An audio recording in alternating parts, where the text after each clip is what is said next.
The Bucks signed Myles Turner away from Indiana. Did the Pacers really cheap out right after a finals run? And what's next for Damian Lillard? SGA signs a Supermax extension. Are the Thunder primed for a dynasty run? And we talk Western Conference tiers after the Rockets load up in free agency. That's all today on Locked On NBA.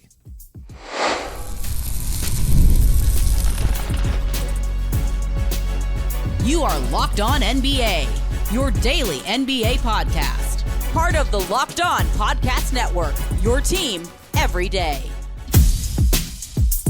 Welcome to Locked On NBA. Thanks so much for making us your first listen of the day. We are free. We are available wherever you get your podcast. Part of the Locked On Podcast Network, your team every day. I'm Doug Branson, host of Locked On Hornets and your Shot Clock Sherpa, guiding you through the NBA's biggest stories every day with the help of Locked On's local experts. And I have two of the best with me, as always. From the Locked On Nuggets podcast, he's a senior NBA writer for the Action Network. It's Matt Moore. Matt?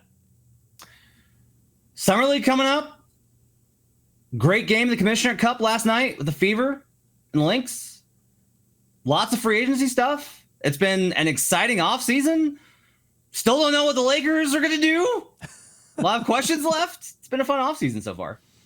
I agree. We'll see if Haize agrees. From the Locked On Bulls podcast, we've got Haize. Haize. Yeah, I mean, this offseason has honestly been just about as fun as the finals. It's been a really entertaining offseason with crazy things happening every single day. Can't wait to see what surprises us today. Maybe the Lakers actually wake up. Maybe the Miami Heat actually wake up and do something. Is Pat Riley on duty? Does anybody know? All right, that's a great question. Maybe we'll get into it here in a few minutes. You know, we went into this offseason with questions about how exciting it would be if teams would find a way. And it looks like, particularly the Milwaukee Bucks, they somehow found a way to shock us even amongst a second apron environment that a lot of people saw free agency being boring. It's been anything but. I don't know about you, but I'm still reeling from what the Bucks did yesterday, waving and stretching Damian Lillard to sign Myles Turner. We talked a lot about the Bucks side of this as it pertains to keeping Giannis yesterday. I want to hear from Tony East of Locked On Pacers today on the implications for the NBA's title runner-up. Myles Turner is no longer a member of the Pacers. I'm stunned. Many fans are stunned. This is not what anything suggested or indicated, even if you thought that the reporting of what his value could be or should be was too high. Very, very, very few people thought this would be the resolution, and even fewer thought that Myles Turner would leave the Pacers for nothing. Non-sign and trade, and even fewer thought he would leave to go to perhaps their biggest rival in the entire NBA. There will be an element of this that is pointed at ownership, and should be. People are going to call them cheap for one reason or another because they were just in the finals. Like, it's a hard argument to push back against. And even if you say they shouldn't be willing to do it, okay, be cheap. I think you'd be cheap with worse players than your starting center. So he eventually signs for 4 years, $107 million. Reports are that the Pacers' offer did not exceed 3 years, $60 million. Haize, did the Pacers cheap out? And if so, how are you feeling about that as a fan or a player? I mean, if you're Nembhard, if you're Neesmith, you just gave your blood, you sweat your tears, you put it all into a finals run, and now this. Yeah, I'd be pissed. I mean, just to be quite frank, like this is, I get it that the Tyrese Haliburton injury changes a lot. And I understand that makes you a little bit more questionable or reserved about going into the luxury tax. But to lose Myles Turner, somebody who's been there, 10 years, he's been in trade rumors for 9.5 of those 10 years, it feels like. And to finally get to the point to where you have one of the best postseason runs, the most fun postseason and unexpected postseason runs, and now that all comes crashing to a halt due to reality of just the money. It would frustrate me a little bit. And it seems like the Pacers have now picked a direction that I don't know if it's going to lead, where exactly it's going to lead them, because they do have their own pick in 2026. And so I guess we shall see what that outcome is going to be. Matt, they got nothing for Myles Turner after he was in trade rumor after trade rumor year after year. They get nothing. Yeah, I mean, it's bad. It's real bad. Before the conference finals, I'd heard that they were pretty much it was close to being done. It was going to be the difference was the Pacers wanted 30, Turner's team wanted 35. They were going to see if a team came in with 40. But it was going to get done, that they were going to retain him. And then the conference finals and the finals happened. And I think a couple things happened at once. Turner struggles in the conference finals and finals. And I think the Pacers were very much like, this is the level that we're competing at, and he wasn't able to contribute as much as we needed him to. And I think that's not necessarily fair to Turner, because I think it was a matchup thing. Haliburton gets hurt, and that fundamentally reshapes what you're looking at next year. Like, your entire trajectory is like, all right, we have to kind of transition this year, and then we'll be back in contention hopefully in 26, 27. That happens. The Pacers look at the market and they go, wait, nobody's got money. Who's going to pay you? So we can lowball this. And what I really think this came down to is, I think the starting offers were 4 years, $30 million. And I think the Pacers went to 3 years, $24 million.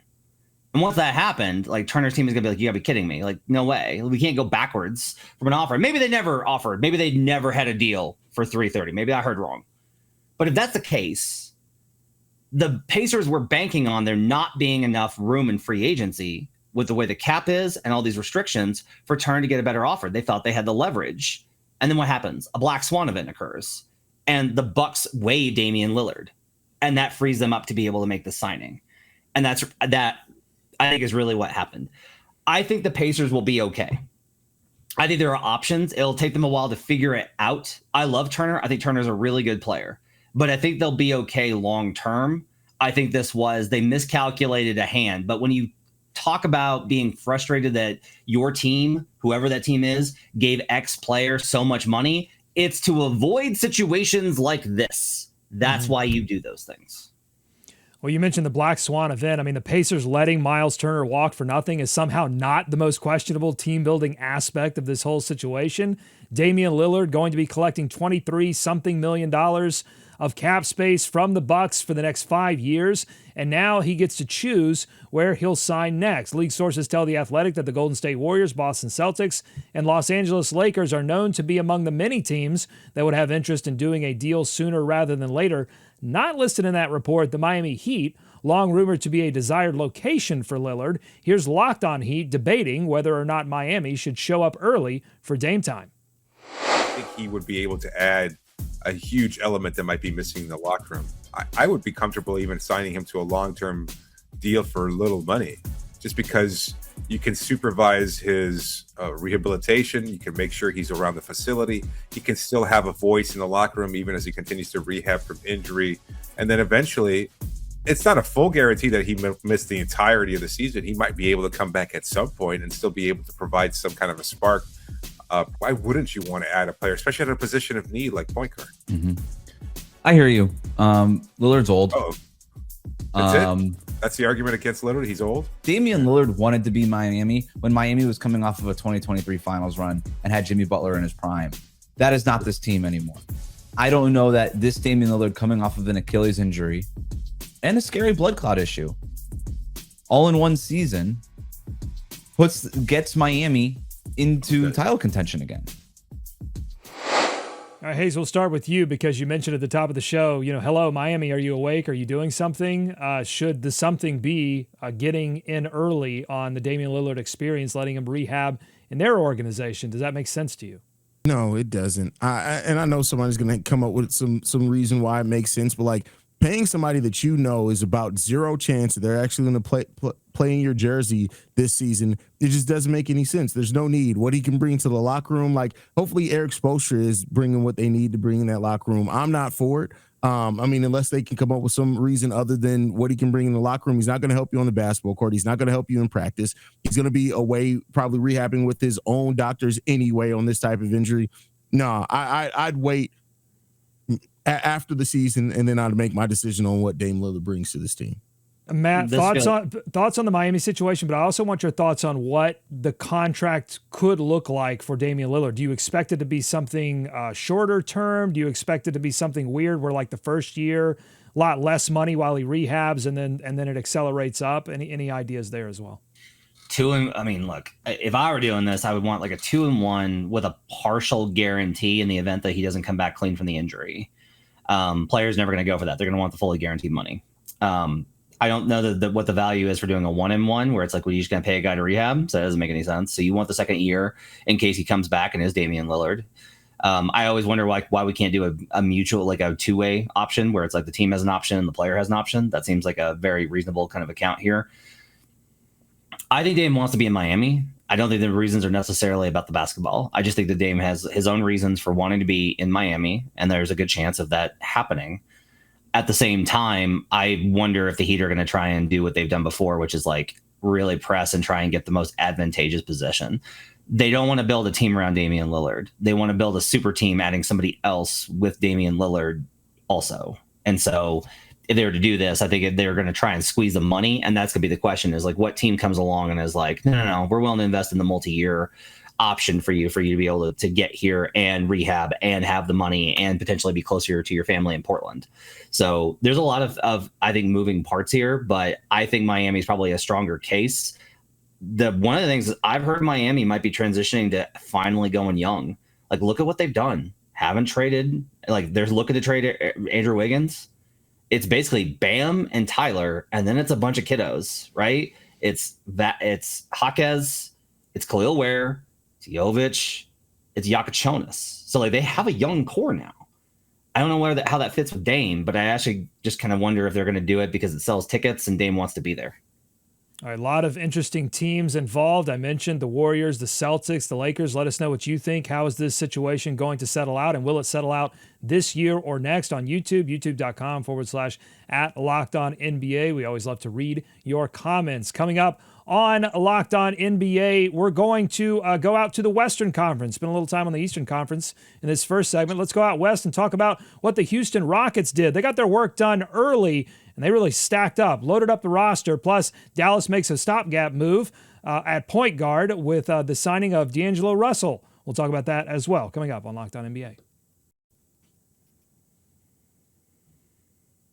Today's episode of Locked On NBA is brought to you by Monarch Money. We just did a lot of talk about teams managing their money. Ever wish managing your money felt easier? With Monarch Money, it can be. Whether you're saving up or planning something big, Monarch puts you in the driver's seat. It's like having your own personal CFO, giving you full visibility and control over your finances. Monarch Money isn't just a budgeting app. It is a full financial command center, letting you track your accounts, your investments, your spending, and even plan for future goals, all in one clean, easy-to-use app. That means less time stressing over your money and more time making it work for you. And if you share finances with someone like I do, Monarch Money makes it easy to stay on the same page without awkward spreadsheets or missed bills or anything like that. Take control of your finances with Monarch Money. Use code LOCKEDONNBA at monarchmoney.com for 50% off your first year. That's monarchmoney.com, code LOCKEDONNBA for half off your first year. More Locked On NBA ahead. Thanks for making Locked On NBA your first listen every day. We're one of the most listened to podcasts on the Locked On Podcast Network. We thank you for that. And now we're on a mission to become the most watched show on the network. If you've been listening for a long time, please support the show by going to YouTube and subscribing. Turn your notifications on so you know when we go live. A lot happened yesterday, and it meant that we had to delay talking about some of the big moves that happened on day one of free agency, but these are important moves that could have major impacts on particularly how the Western Conference will be won. Let's talk about Houston. They add Clint Capela. They add Dorian Finney-Smith to an already stacked roster post-KD trade. Let's hear from Locked On Rockets on what those moves signal about how Houston will approach this upcoming season. The Rockets are hitting full send. They're going for it, right? There's no, hey, we're going to skirt the luxury tax a little bit and then we're worried about the repeater tax somewhere down the line. It's no, they want to go for it this season. And one thing that we learned from this past season and this past playoff run is that the deepest teams have the most success at the end of the day. And adding Dorian Finney-Smith, again, another premier 3-and-D wing, and then adding Clint Capela, who effectively now becomes your third string center, that allow them to play a variety of ways, right? The Rockets have so many wings. They can play a uber elite defensive version of small ball with Amin Thompson and Dorian Finney-Smith and Tari Eason and Kevin Durant and Jabari Smith Jr. Super switchability across all five positions. Or they can go super jumbo mega big lineup, right? With Jabari and KD and Şengün and Adams or Capela out there. And that's the really exciting part about both of these signings. So Matt, are the Houston Rockets the winners of free agency so far? First off, shout out to Jackson for wearing a schoolboy cap along with what I assume are short shorts from his private school that he attends. Second off, I think Houston's got to be up there. Just be like, look, you traded for KD, right? I thought Jackson did a good job of illustrating a big thing there, which is the redundancy that they have. If KD misses time, they have Jabari Smith Jr., who is not Kevin Durant. I'm not saying that. I'm saying positionally, he fills a lot of the same type of role with size and skill set. Not to the level of KD, just in terms of style. If Fred VanVleet has to miss a game, they're likely to bring back Aaron Holiday. That brings them some redundancy there. If Dorian Finney-Smith has to miss some time, they've got Cam Whitmore and Amen Thompson. If Steven Adams misses games, there's Clint Capela. They have redundancy after redundancy to get you through the regular season as healthy as possible until you reach the postseason. I think the Rockets are up there with the Nuggets, the Hawks, and the Magic as the biggest winners of free agency. Trying to parse through them, you got to give the edge to the Rockets because they got KD, and that's the biggest name on the market there. But I love the roster build that Houston has come up with, Haize.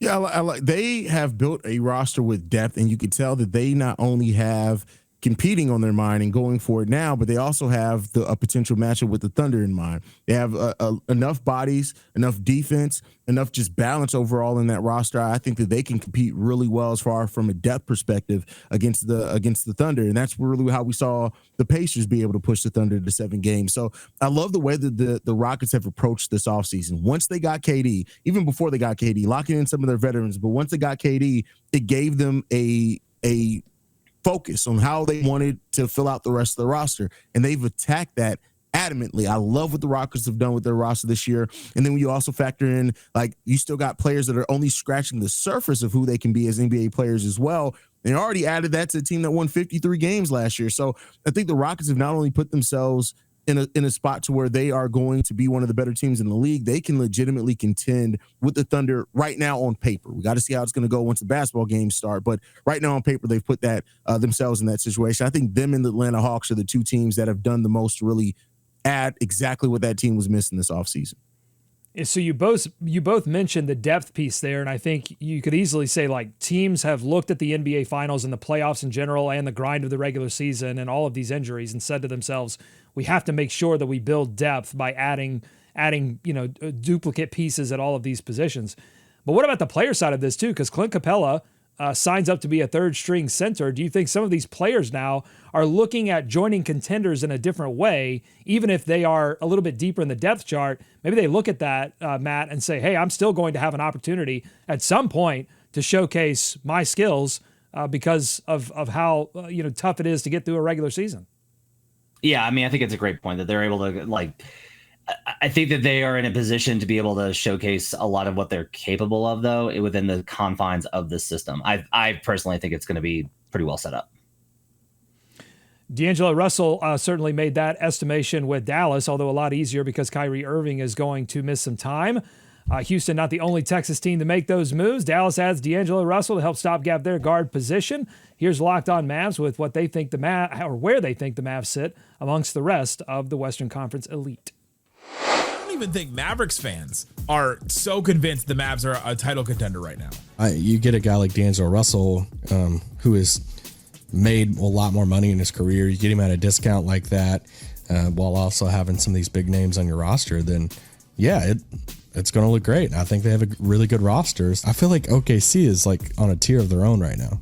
They still are, and until somebody can beat them, and maybe Denver's moves made enough headway and like bridged the gap enough, because it was a 7-game series with them, and like with Denver and OKC, like they were right there. And maybe Cam Johnson and Jonas Valanciunas and our old friend Tim Hardaway Jr., maybe some of those moves does bridge the gap, but it's definitely OKC 1, then Denver, probably.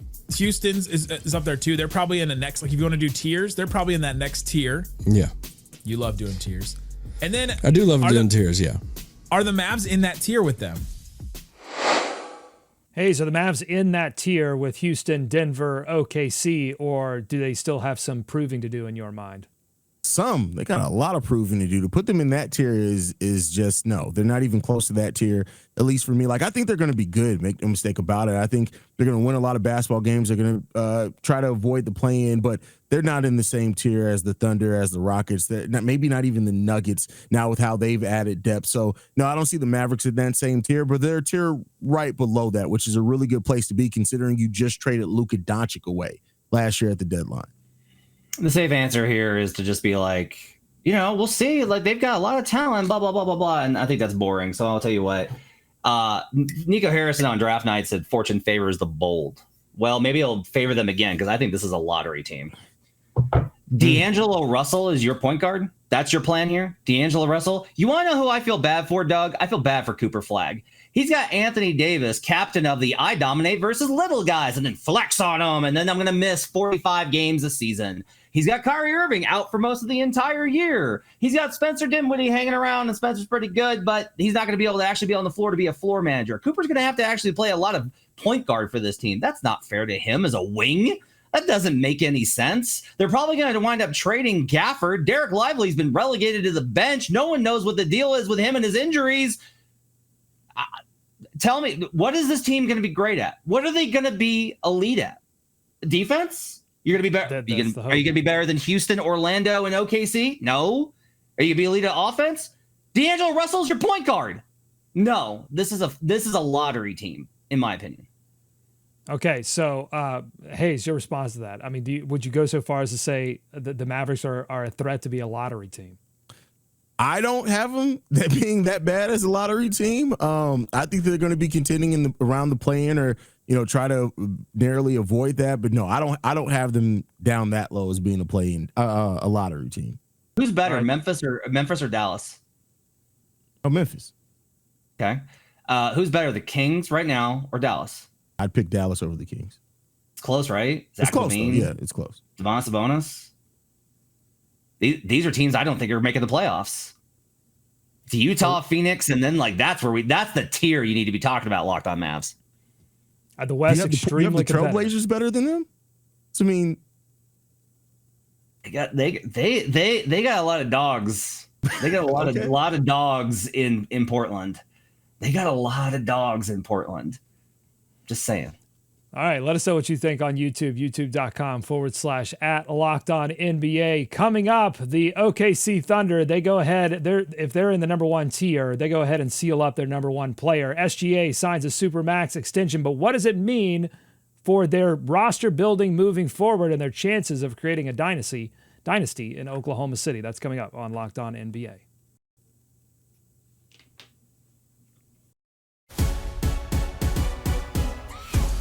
Thanks for making Locked On NBA your first listen every day. League MVP, Finals MVP, now Bank MVP. Shai Gilgeous-Alexander lands a Supermax 4-year extension that will keep him in Oklahoma City until 2031 and pay him the highest average annual salary in NBA history.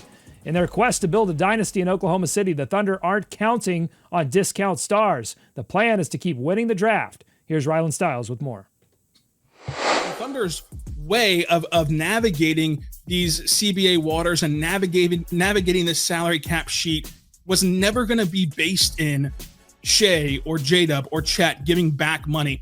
It was always going to be based in the Thunder's ability to not only re-sign their current contributors to cost control deals and not only having their current bench players want to come back on cost control deals, but most importantly, hitting in the draft, hitting in the reset, so to say, of a guy like Thomas Schwarber. If Thomas Schwarber hits and you have him on a rookie scale contract moving forward, that's going to be a huge sigh of relief for Oklahoma City's long-term financial burdens of these deals.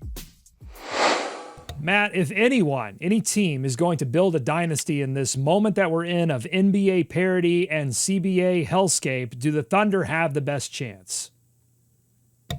Yes, they have the best chance. They have the best chance by far. That chance to me is still very low.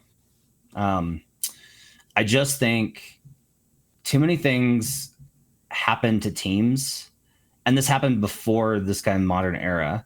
Let's make room for what is acknowledged to be a higher risk of injury now. Like Sam Presti was, I think, very astute in his press conference where he was like, it's a little insulting that we keep telling the players that the wear and tear is not a problem. Like, it's a little insulting to them. And I was like, that's a very bold statement from an executive, but it's also probably correct. Let's ignore the injury side of it. And let's just talk about, and the cap, and let's just talk about the normal stuff. Egos get in the way, man. Chemistry changes. You win a championship and everything changes for you. And we've seen this happen, and your attention to detail slips a little bit because you've done it. And you just did this long season, longer than you've ever played. You played more basketball than you've ever played going into June. And you got to turn around, you got to do it all over again. You're back to game 5 versus the Wizards on a Thursday. I think the Wizards are going to be decent. But anyway, keep banging that drum. That path is very difficult. And I think they'll let's say that everything stays mostly the same next year, but some problems start to bubble and they're not quite the same team. And they just get hit with bad luck. Shea sprains an ankle at the wrong time, whatever happens, and they just don't make it. Okay. It's like, oh, but they'll be back. And then the money hits in, and then the ego stuff hits in. This stuff really affects teams, and that's on top of the financial concerns, and that's on top of the injury stuff. To me, this environment is simply not. You cannot build a dynasty right now. I do not think it's possible, and I do not think the Thunder are the exception to that rule. I got to disagree wholeheartedly with Matt there. I think the Thunder are the exception to the rule because mainly that when you look at building a dynasty, you do have to be smart with your contracts, which the Thunder pretty much have been. I know this is a huge contract signed by Shea, but also you have to be able to replenish talent. We're talking about a Thunder team that literally can have a lottery pick in each of the next 3 years after winning a title. And even if they do decide to hold on to the talent they have and trade those picks to get future picks, they're still replenishing and setting themselves up for the future. The Thunder are competing now with having players that still aren't done developing yet. And so I do think, I get it, that the money's going to come apart for everyone. It's the equalizer. But when you look at the number of players on the Thunder that are still on rookie scale contracts and the rookies that they still can have coming in over the next years, it's no reason to think that they're not going to continue to draft smart. It's no reason to think that they're not going to continue to be able to develop talent. They have the best chance of anyone to build a dynasty. And keep in mind, you have a player who just all in 1 year won a scoring title, an MVP, a finals MVP, and an NBA title at 26 years old.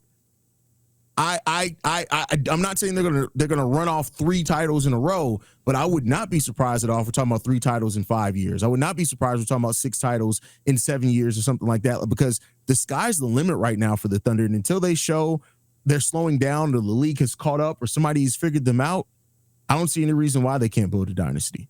We act like they're on one timeline, but like Shea's 27. Caruso is 30. They're probably going to lose Hartenstein. That's why they drafted Sorber. At some point, they're going to let go of Hartenstein. And you're right. They can keep drafting these guys. But Haize, you know this. Rookies can't come in and compete in an NBA Finals environment. Like, they can play spot minutes, but you can't just replenish that all the time. Cason Wallace is in his 3rd season. Chet's in his 2nd, but 3rd if you count the year that he spent developing. Like, these guys are not rookies. And so you can't just keep plugging them in. It does change things. It is harder. All that said, and like, I'll ask you this. What was a better team, the 2024 Celtics or the 2025 Thunder? From top to bottom, I'll say this Thunder's team. Is it close? It's close. It's very, very close. Did the Celtics make the conference finals? Yeah, but the Celtics weren't as young as this team was. They weren't that old either. Yeah, but they weren't nearly as young as this team. And I get that you say you can't bet on rookies in the finals, but the thing is that these rookies are going to be getting seasoning every year. Like now, yeah, you had Aaron Wiggins, you had Alex Caruso. Let's say Alex Caruso does leave, or let's say Hartenstein is gone in a year or so. He's going to get Sorper's going to get 1 year of getting a whole entire playoff run, regardless of how much he's able to be relied on, but he's going to understand and get to go through that process. Then if Hartenstein leaves the following year, you now have a 2nd-year player in Sorber who's gone through a little bit of it. So that curve is different. It's not like you're throwing them just out as rookies and saying, bam, now we need to go on a title defense. You're able to wean them in a little bit in far as so they can understand what it takes to go on a playoff run. 2 timelines. Maybe I'll be wrong on that. 2 timelines doesn't work. That's my concern. Yeah, well, Haize, they have some difficult decisions to make because you've got both Chet and Jalen up for big extensions at the same time, and then once Shea's deal kicks in after the next 2 seasons, then the money really starts to get serious. What do you think's the toughest decision that they're going to have to make over the next few years? And if they do form a dynasty, you say 3 of 5. I think they might need to go ahead and if they want to do the 3-peat, they may need to do it sooner rather than later before they have to make these tough decisions. But what do you think the toughest decision is going to be for them?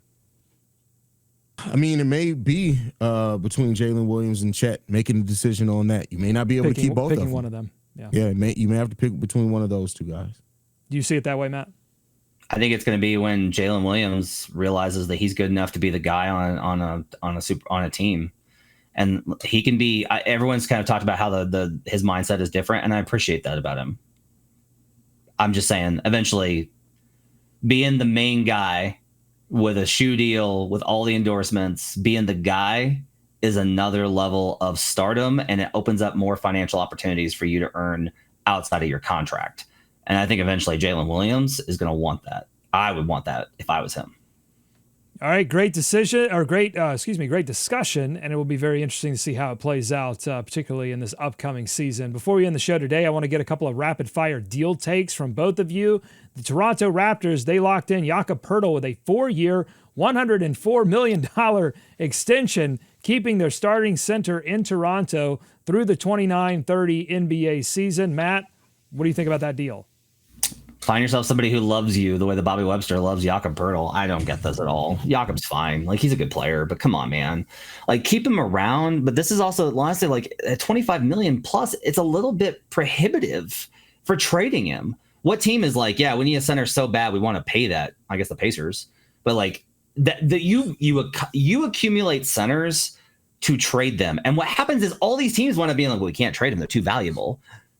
That's the only reason to have them if you're not contending. If you're contending, you need multiple centers. If you're not contending and the Raptors are not contending, you don't need to have centers locked up like this. Why did you draft CMB if you were going to do that? I don't get any part of their obsession with Jakob Poeltl. I do not get it, Haize. Jakob is really, really good, and I love Jakob Poeltl as a player. But the thing that I have is, like, when I saw the deal, I initially felt like it was an overpay. I guess if you got it, you can splurge on it, but like, you couldn't get him for a little bit less than this. Like, it just seemed like a lot of money to give for Poeltl is what I'll say. All right, very quick thumbs up, thumbs down. The Pistons land sharpshooter Duncan Robinson via a sign and trade with Miami. Haize, thumbs up, thumbs down. Thumbs up. Like it, Matt? 5 stars. Gives them so much more versatility. It's excellent. This is a great move for them. Pistons fans need to get on board. Great offseason for them, even though their fans are freaking out. Yeah, maybe tomorrow we spend some time talking about their offseason overall. Before we go, though, I want to send a get well shout out to the GOAT halftime performer, Red Panda, who injured her wrist in a fall while performing at the WNBA Commissioner's Cup final between the Fever and the Lynx on Tuesday night. Here's to a speedy recovery. Hopefully she can hang out with Dame and Hallie in rehab and have a good time. But we want to see her back in a halftime performance sooner rather than later. If you like what you heard today, subscribe to Locked On NBA wherever you get podcasts, including on YouTube. Thanks to Matt and Haize for their expertise every single day. Thank you for making Locked On NBA your first listen. Be kind to each other. We're going to see you right back here tomorrow on Locked On NBA.